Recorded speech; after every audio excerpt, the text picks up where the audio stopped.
زمانے میں بات کوئی بھی نئی نہیں ہوتی، پھر کوئی مضمون ایسا نہیں ہے جس پر حضرت قبلہ امیر المجاہدین رحمۃ اللہ تعالی علیہ نے گفتگو نہ فرمائی ہو۔ تو اب تو وفا کرنے کا وقت آ گیا ہے۔ آمنت باللہ وملائکتہ وکتبہ ورسلہ والیوم الآخر، بس وہ جن کی ایمان مفصل اور ایمان مجمل پڑی ہے انہی کے ساتھ وفا کرنے کا وقت آیا ہے۔ لیکن ظاہر ہے یہ قرآن بھی کہتا ہے کہ لئن لم ينتہی المنافقون والذین فی قلوبہم مرض والمرجفون فی المدینہ، فرمایا جڑے منافق ہیں یا جنہاں دے دلاں دے اندر ٹیڑھا پن ہے، ان کی عادت بھی یہ تھی کہ وہ مدینہ منورہ میں بھی افواہیں پھیلاتے رہتے تھے، ایسی بات ان کے دل میں ڈال دینی جس کی وجہ سے وہ شکوک اور شبہات کا شکار ہو جائیں۔ مثلا یہ کہتے ہیں جی حضور کا دین تخت پر آئے گا، تو کیا دین ابھی آیا نہیں ہے؟ یہ سوال کر کے تو قوم کو پریشان کرتے ہیں، کیا ابھی دین آیا نہیں ہے؟ دین آیا ہے، لیکن میں آپ کے سامنے واضح طور پر یہ بات بطور چیلنج عرض کرنا چاہتا ہوں، دنیا میں یہ 1 انچ بھی جگہ ایسی نہیں ہے جہاں آج حضور کے دین کے مطابق بات ہوتی ہے، نافذ نہیں ہے حضور کا دین، حتیٰ کہ مکہ میں بھی اور مدینہ میں بھی۔ جب حضور کا دین تخت پر آ جائے گا تو پھر کسی کی منت اور ترلا نہیں کرنا پڑے گا، بس صرف اتنا کہہ دینا پڑے گا کہ بھئی سود حرام ہے، بس ٹھیک۔ اب اس کا لینا بھی حرام ہے، دینا بھی حرام ہے، لکھنا بھی حرام ہے، لکھوانا بھی حرام ہے، اور اس کے لیے کسی کی مدد کرنا بھی حرام ہے، بس یہ ہے تخت پر آنے کا مطلب۔ اور جب دین تخت پر آئے گا اس کا مطلب یہ ہے کہ قرآن مجید کا فیصلہ آ گیا ہے کہ حضور آخری نبی ہے۔ اب جو حضور کی ختم نبوت کے اوپر ڈاکہ ڈالے اس کی گردن اتار دی جائے، بس بات ختم۔ یہ ہے تخت پر آنے کا الذین ان مکناہم فی الارض اقاموا الصلاۃ، یہ ہے تخت پر آنے کا مطلب کہ جو وقت کا حاکم اور وقت کا حکمران اور وقت کا خلیفہ ہے وہ نماز خود پڑھائے گا۔ اور یہاں یہ صورتحال ہے، جو ارباب اقتدار ہیں انہوں نے یہ بھی نہیں پتہ ہوتا کھبا اتنے رکھنا ہے یا سجا رکھنا۔ تو تخت پر آنے کا مطلب یہ ہے کہ ہمارا جو پاکستان کا جو جسٹس ہے، چیف جسٹس، جب اس کے سامنے کوئی فیصلہ رکھا جاتا ہے تو وہ سب سے پہلے کتاب منگواتا ہے اور کہتا ہے قانون یہ کہتا ہے، تو وہ جو اس قانون کی کتاب وہ پڑھ رہا ہوتا ہے وہ گورے نے لکھی ہوتی ہے۔ جب اسلام کا نظام آئے گا، دین تخت پر آئے گا، تو جو وقت کا قاضی القضات چیف جسٹس ہوگا اس کے سامنے جب یہ مسئلہ آئے گا تو وہ کہے گا قرآن لاؤ، پھر کہے گا بخاری مسلم ترمذی ابو داؤد نسائی ابن ماجہ لے کر آؤ، پھر کہے گا ہاں یہ مسئلہ ایک مرتبہ صدیق اکبر کے سامنے پیش ہوا تھا ان کا فرمان لے کر آؤ، پھر وہ کہے گا ہاں اس مسئلے میں ایک مرتبہ جناب ابو تراب حیدر کرار حضرت مولا مشکل کشا کے پاس یہ سوال آیا تھا، جو سوال مولا علی کے پاس آیا تھا آج 1400 سال کے بعد وہی سوال میرے پاس آ رہا ہے، میری اپنی کوئی تحقیق نہیں ہے، میری کوئی سٹیٹمنٹ نہیں ہے، جڑا جواب علی نے دیتا سی وہی علی دا غلام بھی دے رہا ہے۔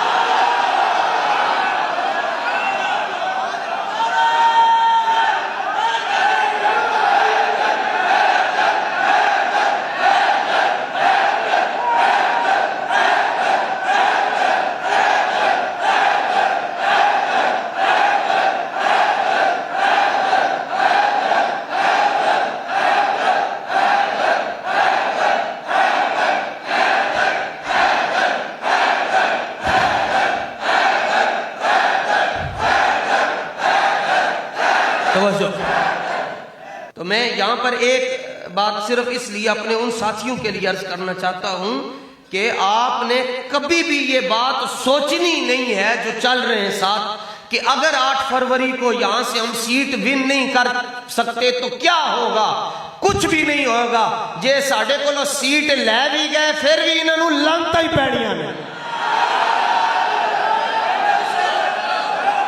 یہ بات آپ ذہن میں رکھیں۔ اور پھر ایک پورا ہفتہ ہو گیا ہے ہمارے امیر محترم انہوں نے تقریباً ایسے پاکستان کو فیض بخشا اور دن رات انہوں نے سفر کر کے، لیکن جب حضور کا ذکر آتا ہے ایسے لگتا ہے پہلا جلسہ کر رہے ہیں۔ سنو، امام سیوطی رحمت اللہ تعالی علیہ نے اپنی سند کے ساتھ اس حدیث کو ذکر کیا، میرے بابا جان بھی بیان کرتے تھے، یہ جس سیاست کی یہ جو حوالے ہم یہاں کوڈ کر رہے ہیں، تو جس دن اسمبلی کے اندر رسول اللہ کے غلام جائیں گے تو ان کے ہاتھوں میں اس وقت بھی بخاری مسلم ہی ہوا کرے گی انشاءاللہ۔ دنیا کا کوئی مسئلہ ایسا نہیں ہے جس کا ذکر اللہ نے قرآن میں نہ رکھا ہو۔ امام سیوطی رحمت اللہ تعالی علیہ یہ وہ امام ہیں، کہتے ہیں مولوی سیاست کریں گے؟ میں نے کہا خالی کافروں نے کرنی ہے؟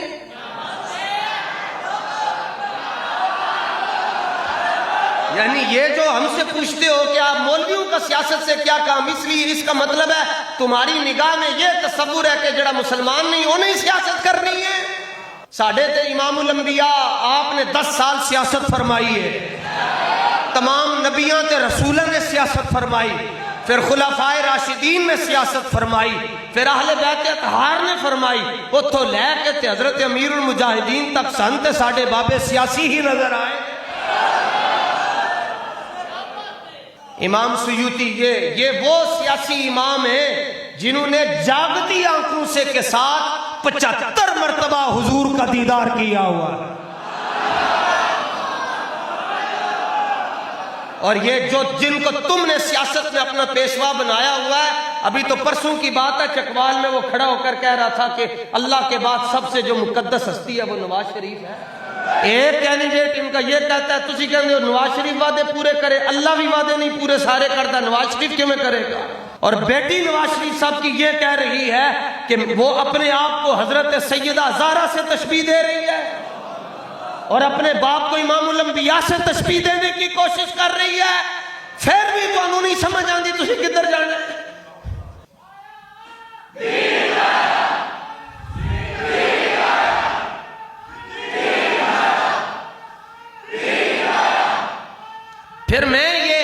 پھر یہ میں بات کہنے پر مجبور ہوتا ہوں اور میں خوش ہو کر یہ بات کرتا ہوں، لیبارٹری والے بھی یہاں بیٹھے ہوئے ہیں، A positive, B positive, O positive, جدہ او پوزیٹیو ہے انہوں جو مرضی کر لو، اے پوزیٹیو نہیں لگتا، جدہ اے بھی انہوں بی نہیں لگتا، کہندن میچ نہیں ہوندہ۔ یہ مطلب ہے لبیک میں وہی آتا جس کا بلڈ لبیک والوں کے ساتھ میچ ہوتا ہے۔ تے ساڑھے گاٹے کیوں لگتے ہو؟ خون اپنا صحیح کرو۔ لبیک یا رسول اللہ، لبیک لبیک لبیک یا رسول اللہ۔ یہ میں منافقین کی عادت آپ کو بتا رہا ہوں۔ پھر کہیں گے اے ویکھیا نے جی کہندے نبی دے نام تے اسی ووٹ منگن آیا تے نبی دے نام تے بلیک میل کر رہے ہو، لعنت ہوے تیری سوچ دے ہوتے۔ تینوں اجی اتنا بھی نہیں پتا کہ اے بلیک میل کر رہا ہے، اے تے تینوں آ کے کہہ رہے ہو آج لے ان کی پناہ، اے بلیک میل۔ بلکہ ہم تو یہ کہتے ہیں سانو کوئی حضور دے نام تے آ کے بلیک میل کرے، اسی بلیک میل ہونے سے تیار، جتھے مرضی تیرا دل کرتا ہے حضور دا نام لے جا، چھری بھی ہاتھ وچ پھڑ لے، ویکھی جڑے لبیک والے تینوں ادھروں بھی گردن دے چھڈن گے، ادھروں بھی گردن پیش کر چھڈن گے۔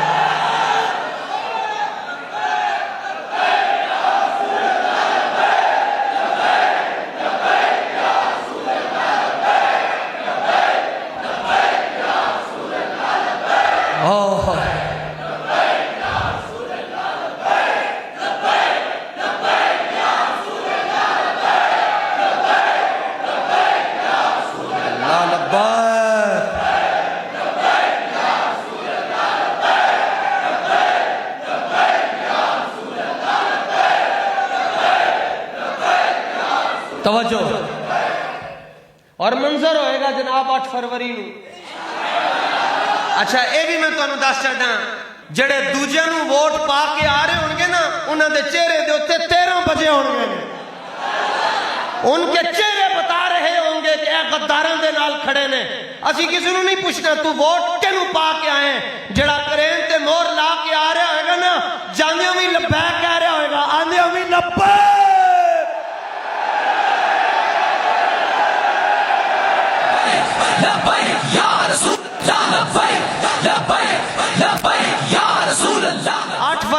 بڑی دور دی گل ہے جنے اج جانا ہے اج چلا جائے، لیکن جدے ہوتے میرے بابے دی نگاہ ہے وہ کہندا ہے جینا بھی لبیک کے ساتھ ہے، مرنا بھی لبیک کے ساتھ ہے۔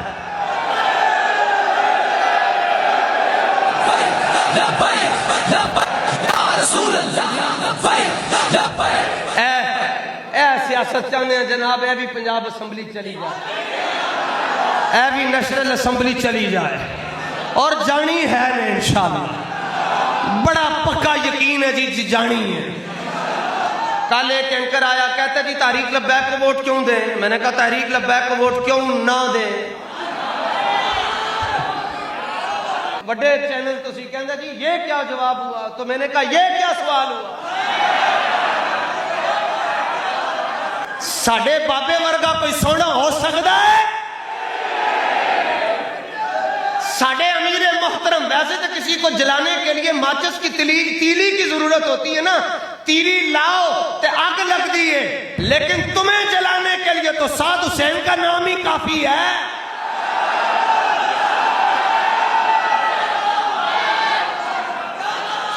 امام سیوطی وہ ہیں جنہوں نے جاگتی آنکھوں سے حضور کو دیکھا، اور میرے حضور کے کیا کہنے، حضور نے جاگتی آنکھوں سے معراج کی رات اپنے رب کو دیکھا اور بار بار دیکھا۔ تو اعلیٰ حضرت فرماتے ہیں خدا ہی دے صبر جانے پر غم، دکھاؤں کیوں کر تجھے وہ عالم جب ان کو جھرمٹ میں لے کے قدسی جنا کا دولہ بنا رہے تھے۔ جنت بڑی سونی ہے جی، سینریاں بڑیاں وڈیاں وڈیاں لگیاں۔ اعلیٰ حضرت کو پوچھیا جناب یہ دیکھ کے سونی کیویں؟ تے اعلیٰ حضرت فرماندے نا میں تینوں دساں، بچا جو ان کے تلووں کا دھون، بنا وہ جنت کا رنگ و روغن۔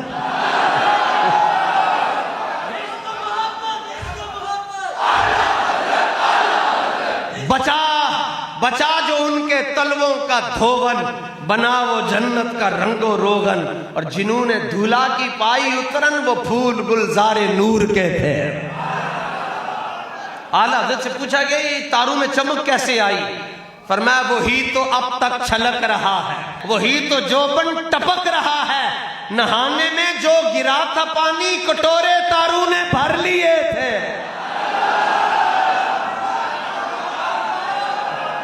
ہم آپ کو اس رستے کی طرف لے کر جانا چاہتے ہیں کہ جس میں مرنے کے بعد آپ کو پرابلم نہ ہو۔ کیا دیں گے جی مرنے کے بعد نون لیگ والے آپ کو؟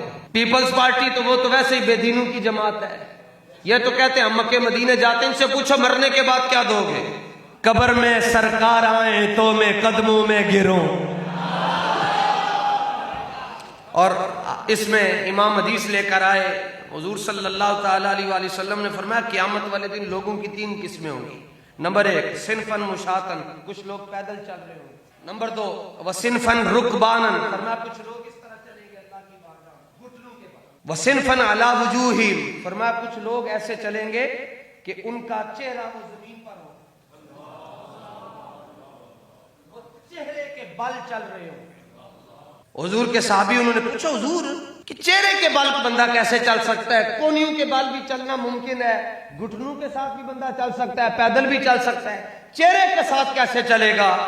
آقا علیہ السلام نے فرمایا ان الذی یمشاہم علی اقدامہم قادر ان یمشیہم علی وجوہہم، فرمایا جڑا رب پیراں دے اوتے ٹور سکدا ہے چہرے دے اوتے نہیں ٹور سکدا۔ اور یہ تینوں لوگ خطرے میں، اور ایک وہ ہوں گے کہ جب وہ پل صراط کے اوپر آئیں گے تو پل صراط کے نیچے سے آواز آ رہی ہوگی حضور کے غلام جلدی سے گزر جاؤ، تم تو میری آنکھ کو ٹھنڈا کر رہے ہو، پائے کوباں پل سے گزریں گے تیری آواز پر۔ حضور پل صراط کے دوسرے طرف، اور سفر کتنا ہے؟ 15,000 سال، 5,000 سال سیدھا، 5,000 سال ایسے، اور 5,000 سال چڑھائی۔ ادھر جانے والا بھی دوزخ میں، ادھر جانے والا بھی دوزخ میں۔ پل صراط کے کنارے پر امام الانبیاء کھڑے ہو کر دعا مانگ رہے، رب سلم رب سلم رب سلم رب سلم، یا اللہ ان کی خیر فرما جو میرے دین کو تخت پر لانا چاہتے تھے، یا اللہ ان کی خیر فرما جو میری ختم نبوت پر پہرا دینے کے لیے فیض آباد چلے گئے۔ جو میری ختم نبوت پر اور ناموس پر پہرا دینے کے لیے وزیر آباد چلے گئے، جو میرا جلوس میلاد نکالنے کے لیے حویلیاں چلے گئے، رب سلم رب سلم رب سلم. تو لکھا ہے کہ پھر اعلیٰ حضرت فرماتے ہیں کہ اب 15,000 سال کا سفر ہے، امام الانبیاء دوسری جانب ہے، امتی اس طرف ہے، دعا وہاں سے مانگی جا رہی ہے. امتی کا ایک قدم یہاں ہوگا جب اس کی نگاہ حضور کے جمال پر پڑے گی، دوسرا قدم حضور کے قدموں میں ہوگا. اور پھر احمد نہیں بابا جی نے کیا، ہم صبح حشر چلیں گے، ٹھپا نون لیگ پر، اور کہتے ہیں ہم بھی صبح حشر چلیں گے. کہتے ہیں ہم نے بھی کلمہ پڑھا ہوا. میں نے کہا یہی تو مسئلہ ہے، یزید بھی کہتا تھا میں بھی عاشق رسول. وہ امام حسین کو کہتا تھا، بلکہ اس کے چیلے امام حسین کے پاس آ کر کہنے لگے آپ ریاست کے اندر ریاست کی باتیں کر رہے ہیں، آپ جو حاکم وقت ہے آپ اس کی مخالفت کر رہے ہیں، اور آپ اس کی اطاعت نہیں کر رہے، آپ اس کو ووٹ نہیں دے رہے. کہتا ہے اللہ نے سورہ نساء میں فرمایا ہے اے ایمان والو اللہ کی اطاعت کرو، اللہ کے رسول کی اطاعت کرو، اور جو تم میں حکومت والے امر والے ہیں ان کی اطاعت کرو. امام حسین تو امام حسین نے فرمایا بڑا کمینہ آدمی ہے تو میرے قرآن سنا رہے. فرمایا تو قرآن ہنج کر کے یاد کیتا تو ہنج پڑھیا، اور میں وہ ہوں جس نے قرآن اترتا دیکھا ہے. فرمایا میں حضور کی جھولی میں بیٹھا ہوتا تھا، جبریل باہر کھڑا ہو کر پوچھتا تھا حضور آنے کی اجازت ہے؟ فرمایا تو میں دسے گا قرآن کی کہہ رہے. فرمایا جب میں اپنے پنگوڑے میں سو رہا ہوتا تھا جبریل ہمارا جھولا ہلا رہا ہوتا تھا. یہ کیسا بلیک میل ہے. اسی بھی کیڑا بندہ ہے جی جڑا ختم نبوت نو نہیں مندا، ان کو جنہوں دے پیچھے تو کھلوتا ہے وہ نہیں کرتے. کہتے ہیں مولوی صاحب ایتھے دے نہیں ہیں تے انہاں نو ووٹ کیویں دئیے. میں کہا اسی تے ایک منٹ دیر سویر ہو جائے لوگوں نو ساڈی تھرتھلی مچ جاندی ہے، تو انہاں دے پیچھے کھلوتا ہے جڑے 5 سال تیرے نال ہاتھ ملان واسطے تیار نہیں ہوندے. تواڈے نال مکاں گے انشاءاللہ. جدوں تک زندہ ہاں جناب تواڈے سامنے ڈٹ کے کھڑے رہاں گے. دسو گے تسی لوگوں نو کہ آیا سی ایک نکا جا مولوی تے او دے نال اے جلے کھڑے سن جنہاں دے مقابلے چ کوئی بھی نہیں سی کھڑا ہو سکتا. اوتھے غوثیہ مسجد دا نکا جا ایک امام کھڑا ہو گیا سی. اسی تانوں حضور دی غلامی دی پھر دعوت دے رہے ہیں. اسی تانوں کہہ رہے ہیں پنجتن پاک دے در دی غلامی کر لو، تے جے نہیں کرنی تے سن لو. پھر جامع کرامات اولیاء دے اندر بابا جی رحمت اللہ تعالی علیہ دی لائبریری دے اندر بھی یہ کتاب موجود ہے، صفحہ نمبر 122 جلد نمبر 1 تے بیروت تو چھپی ہے. ظالم دے نال کھڑے ہون دا انجام کی ہے جی. حمایت تو توبہ توبہ توبہ، حمایت تے بڑی خطرناک چیز ہے. امام نے لکھا جی ایک صوفی صاحب سن تے او انے ہو گئے. فسئل عن سبب عماہ، ان سے پوچھا گیا نابینا کیوں ہوئے آپ؟ تو وہ کہنے لگے کہ جب امام حسین کربلا میں شہید ہوئے تو میں اس وقت کربلا میں تھا. ایک پاسے 72 سن، ایک پاسے 20,000 سن. کہنا میں یزید کی حمایت نہیں کی تھی، صرف میں اس لشکر دے نال کھڑا ہوا جتھے یزید دا لشکر کھڑا سی. میں کھڑا ہو کے امام حسین دی شہادت ویکھ رہا سی. دوسرے پاسے جناب علی اصغر پاک شہید ہو رہے، علی اکبر پاک شہید ہو رہے، اونو محمد شہید ہو رہے. تے اے ایک پاسے 20,000 تھا، اے انہاں دے نال بھی نہیں کھڑا، انہاں دے اگے بس ویسے کھڑا ہو کے ویکھ رہے. صوفی صاحب کہنے کہ رات کو میں سویا اور آقا و مولا صلی اللہ تعالی علیہ وآلہ وسلم خواب میں تشریف لے آئے. وہ صوفی صاحب کہتے ہیں حضور کے ہاتھ میں تلوار تھی اور آقا علیہ الصلوۃ والتسلیم امام حسین کے جو قاتل ہیں ان سے بدلہ لے رہے. سرکار دو عالم صلی اللہ تعالی علیہ وآلہ وسلم کے سامنے جب میری پیشی ہوئی حضور نے فرمایا ثم لعنہ وسبہ، حضور نے فرمایا تم پر اللہ کی لعنت ہو اور تم اللہ کی رحمت سے دور ہو چکے ہو. اور ہاتھ میں ایک سلائی تھی. وہ صوفی کہتا ہے حضور نے وہ سلائی میری آنکھ چنج پھیری، میں انا ہوں. اور ساتھ ارشاد فرمایا اگرچہ تم قتل حسین میں شریک نہیں ہو، آپ نے مخالفت بھی نہیں کی امام حسین کی، لیکن آپ اس لشکر میں شامل ہو کر آپ نے یزید کے لشکر کی تعداد میں اضافہ کیا ہے. لا چھڈو جا کے جنہوں نے کلمہ رسول اللہ دا پڑھیا، لا چھڈو تصویراں جا کے.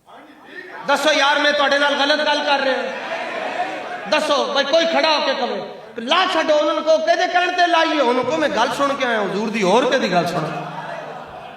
TLP کا نا نہ لینا کہنا سی امام حسین کی گل سن کے آیا جلد نمبر 1 صفحہ نمبر 122 فرمایا آپ نے مخالفت بھی نہیں کی امام حسین کی، لیکن آپ یزید کے لشکر میں شامل ہوئے، آپ نے ان کے لشکر کی تعداد میں اضافہ کیا، لہذا سلائی پھیر کے انا بھی کیتا تے فرمایا تیرے ہوتے اللہ دی لعنت، جڑا امام حسین دا دشمن ہے حضور فرماندے نے او دے تے اللہ دی لعنت ہوے، تے جڑا حضور دی ختم نبوت دا دشمن ہے۔ ساڈی کوئی ذاتی جھگڑا نہیں، آج بھی اسی تھانوں بابا جی نے کیا MNA MP جڑے نون لیگ دن جاؤ حضور دا نعرہ لاؤ، میں نے حق چھوڑا تھا اندیشہ غربت سے حفیظ، سوچتا ہوں تو اس احساس سے دل ہل جاتا ہے، آہ اس امر سے نہ تھی مجھے کچھ آگاہی کہ رزق تو اس دہر میں کتوں کو بھی مل جاتا ہے۔ کوئی غیرت مند عاشق تھے، ان سے کسی نے پوچھا گھٹیا ترین انسان کون ہے؟ آپ نے فرمایا دنیا میں سب سے گھٹیا ترین انسان وہ ہے جو حق کو پہچانتا ہے لیکن اپنے مفادات کی خاطر باطل کی صف میں جا کر کھڑا ہو جائے۔ لبیک والو مبارک ہو تمہیں، یہ دل بھی حسینی ہونے کے لیے آپ کو شرط ہے کہ آپ باطل کے مقابلے میں کھڑے ہو جائیں۔ کھڑے ہیں جی باطل کے مقابلے میں، تو پھر انشاءاللہ 8 فروری کو جس دین کے لیے امام حسین نے کربلا جا کر آباد کیا، امام حسین کے خادم اس دین کو تخت پر لانے کے لیے اپنی جانوں کے نذرانے لے کر میدان میں آئے۔ آیا آیا زور نہ کہو کفر تے برج الٹ جان گے، برج بڑے بڑے برج، حضور دا دین آنا لے جی۔ آپ نے ووٹ بھی حضور کے نام اور اپنی فیملی کے ووٹ بھی حضور کے نام، اپنی بیٹیاں نو کہنا کہ احد دے اندر سیدہ زہرا پاک خود گئی ہیں تے جتھوں انہاں دی سواری لنگی ہے اس سواری دے قدماں دے نال جڑی گرد لگی ہے اسی تو او دا مقابلہ نہیں کر سکتے، چلو جا کر حضور کے دین کو ووٹ دو، اور پھر ووٹ دے کے کہنا حضور تہاڈی مہربانی کہ ساڈا ووٹ قبول کر لیا نے، ورنہ تانوں نوکراں دی کمی نہیں۔ دین آیا، دین آیا۔ اللہ سبحانہ و تعالی ہمیں حق کے ساتھ کھڑے ہونے کی توفیق عطا فرمائے اور حضور کا دین تخت پر دیکھنا نصیب فرمائے۔